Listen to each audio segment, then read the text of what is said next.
নমস্কার বন্ধুরা, আজ আমি বানাবো সর্ষে পোস্ত দিয়ে তেলাপিয়া মাছের ঝাল। তেলাপিয়া মাছ আপনারা তো অনেক রকমভাবেই রান্না করে খেয়েছেন। একবার এইভাবে সর্ষে পোস্ত দিয়ে তেলাপিয়া মাছ রান্না করে খেয়ে দেখুন, যা স্বাদ হবে অসাধারণ। তেলাপিয়া মাছের ঝাল বানাবার জন্য আমি এখানে তেলাপিয়া মাছ খুব ভালোভাবে পরিষ্কার করে ধুয়ে নিয়ে নুন হলুদ মাখিয়ে 10 মিনিটের জন্য রেস্টে রেখে দেব। অপরদিকে একটা মিক্সিং জার নিয়ে নেব, তাতে নিয়ে নেব 2 চা চামচ কালো সর্ষে আর নেব 2 চা চামচ পোস্ত। যেহেতু সর্ষে পোস্তর ঝাল তেলাপিয়া মাছের, তাই সর্ষে পোস্তটা আমি আগে একটু বেটে নেব। এটা আমি প্রথমেই জল দিয়ে বাটবো না, প্রথমে শুকনো অবস্থায় এইভাবে একটু মিক্সিতে ঘুরিয়ে নেব। এইভাবে সর্ষে পোস্ত বাটলে সর্ষে পোস্ত বাটাটা খুব মিহি হয়। দেখুন, শুকনো অবস্থায় আমি একটু মিক্সিতে ঘুরিয়ে নিয়েছি। এবারে এর মধ্যে দেব, ঝালের জন্য আমি দেব কয়েকটা কাঁচা লঙ্কা। ঝালটা আপনারা আপনাদের পছন্দ মতো দেবেন। আমি এখানে 5-6টা দিয়ে দিলাম কাঁচা লঙ্কা। আর দেব অল্প একটু নুন। কাঁচা লঙ্কা দিয়ে সর্ষে বাটলে কিন্তু সর্ষে বাটা তেতো লাগে না, তাই অবশ্যই নুন আর কাঁচা লঙ্কাটা দেবেন। আর অল্প একটু জল দিয়ে দিলাম, দিয়ে এটার একটা মিহি পেস্ট করে নেব।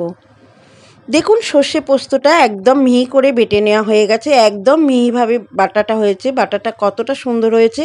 এইভাবে আপনারা সর্ষে পোস্ত বাটবেন, যেমন তেতোও লাগবে না আর বাটাটাও খুব মিহি করে হবে।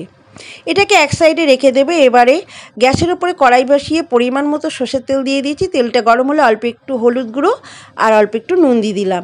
হলুদটা দেওয়ার কারণে তেলটা ছিটকে আসবে না গায়ে মাছ ভাজার সময়, আর নুনটা দিলে কড়ার গায়ে মাছটা আটকে যাবে না। এবারে দিয়ে নুন আর হলুদটা দিয়ে নুন হলুদ মাখিয়ে রাখা তেলাপিয়া মাছগুলো দিয়ে দেব ভাজার জন্য। তেলাপিয়া মাছটা সবটা ধরবে না, আমি 2 ব্যাচে মাছটা ভেজে নেব। একটা পিঠ ভাজা হয়ে গেলে অপর পিঠটাও আমি উল্টে দেব, দিয়ে লাল লাল করে বেশ ভেজে নেব।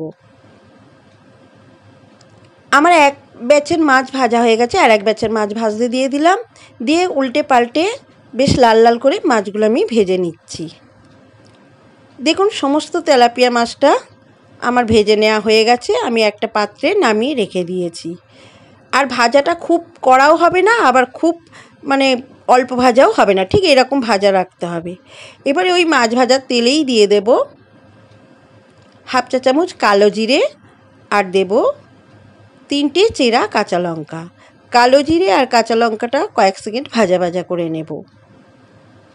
কালো জিরে কাঁচা লঙ্কাটা থেকে যখন সুন্দর গন্ধ বেরোবে, তখন একটা বড় সাইজের পেঁয়াজ কুচি করে রেখেছিলাম সেটা দিয়ে দেব। দিয়ে পেঁয়াজটা বেশ ভালোভাবে একটু ভেজে নেব। এই রান্নায় পেঁয়াজটা দিলে কিন্তু এই ঝালের টেস্ট আরও বেড়ে যাবে। পেঁয়াজটা ভাজা ভাজা হয়ে গেলে যে সর্ষে পোস্তটা আমি বেটে রেখেছিলাম, সেখান থেকে আমি 3 চামচ সর্ষে পোস্ত বাটা দিয়ে দেব। সর্ষে পোস্ত বাটাটা দিয়ে পেঁয়াজের সঙ্গে খুব ভালোভাবে কষিয়ে নেব।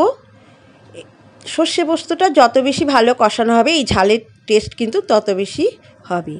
এবারে আঁচটাকে লো থেকে ওড়ে দিয়ে আমি 1/2 চা চামচ হলুদ গুঁড়ো দিয়ে দিলাম, 1/2 চা চামচ কাশ্মীরি লাল লঙ্কার গুঁড়ো দিয়ে দিলাম, আর স্বাদ মতো নুন দিয়ে দিলাম। দিয়ে মশলাগুলো সর্ষে পোস্তর সঙ্গে খুব ভালোভাবে কষিয়ে নিতে হবে। মশলাটা যত বেশি ভালো কষানো হবে, এই মাছের ঝাল কিন্তু খেতে তত বেশি ভালো লাগবে। দেখুন, অনেক সময় ধরে, প্রায় 3 থেকে 4 মিনিট সময় ধরে লো আঁচে আমি মশলাটাকে কষিয়ে নিয়েছি। যখন মশলাটা থেকে দেখুন তেল ছেড়ে দিতে আরম্ভ করবে, তখন আমি ওই মশলার বাটিটা ধোয়া জল দিয়ে দেব। আর দিয়ে দেবো আরও খানিকটা 1 গ্লাস মতো জল।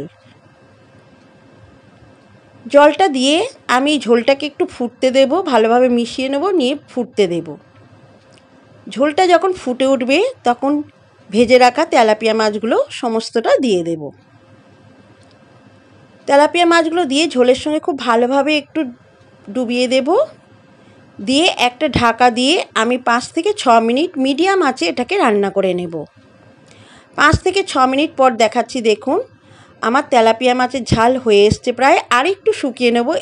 এই মাছের ঝাল খুব বেশি ঝোল ঝোল রাখলে ভালো লাগে না, একটু গা মাখা সর্ষে পোস্তর ঝাল হলে ভালো হয়। দেখুন, আমি আরও একটু 2 মিনিট সময় ধরে রান্নাটা করে নিয়েছি। ঠিক এই রকম রাখতে হবে তেলাপিয়া মাছের ঝাল, সর্ষে পোস্তর ঝালটা। এবারে আমি গ্যাসটাকে অফ করে দেব। তেলাপিয়া মাছের সর্ষে পোস্তর ঝাল খুব বেশি ঝোল করলে কিন্তু ভাল লাগবে না, ঠিক এই রকম রাখতে হবে। এবারে আমি গ্যাসটাকে অফ করে দিয়ে একটা পাত্রে সার্ভ করে দিয়েছি। দেখুন কত সুন্দর এসছে কালারটা, আর মাছের ঝালটা অসম্ভব টেস্টি হয়। আজকের আমার এই তেলাপিয়া মাছের সর্ষে পোস্তর ঝাল যদি ভালো লাগে তো অবশ্যই একটা লাইক করবেন, আর আমার চ্যানেলটিকে সাবস্ক্রাইব করে আমার পাশে থাকার অনুরোধ রইল। আপনারাও বাড়িতে এইভাবে একবার বানিয়ে খেয়ে দেখুন, একদম ভালো লাগবে। একদম কথা দিচ্ছে আপনাদের, অবশ্যই ভালো লাগবে, সবার ভালো লাগবে। আবার ফিরে আসবো পরবর্তী একটা রেসিপি নিয়ে। ততক্ষণে সবাই ভালো থাকবেন, সুস্থ থাকবেন। আর আমার ভিডিওটা এতক্ষণ ধরে দেখার জন্য সবাইকে অসংখ্য ধন্যবাদ।